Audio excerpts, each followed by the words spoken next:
When I was growing up, we would have family fire drills where my family would practice fire safety protocols. Well, one of those drills involved practicing going from my bedroom to our meeting spot down at the bus stop down the street. I remember my parents would say, if there's a fire, don't try to grab and carry everything, just get yourself out. And as a kid, I didn't understand. What do you mean I can't grab my dolls or my favorite book or my blanket? Those were the most important things in my life.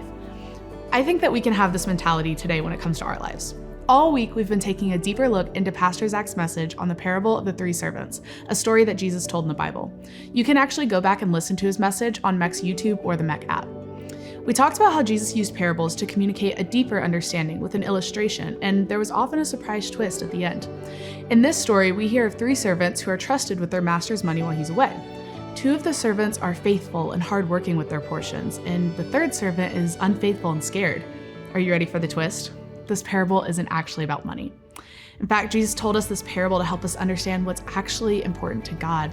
And it's not how much money we have or the size of our houses or how prestigious our titles are. Nope. God's most important asset is people. The talents in the story actually represent us as people. There's so many places in the Bible that tell us about God's amazing and deep and incredible love for people, but I think this one is my favorite. It was written by a man named John, who was one of Jesus' disciples, and it says, "See what amazing love the Father's given us.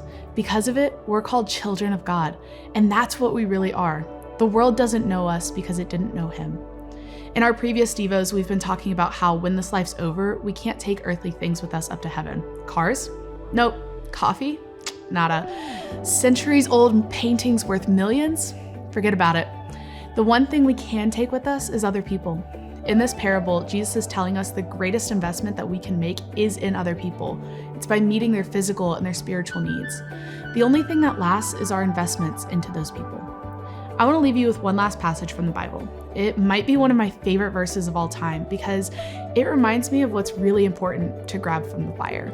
It's from the book of Acts in the Bible, which tells of people who heard about Jesus and spread the good news all over the world.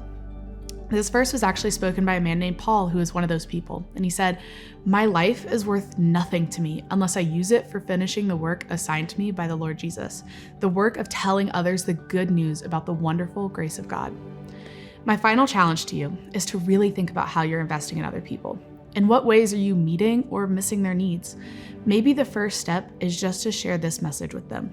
You are loved by God.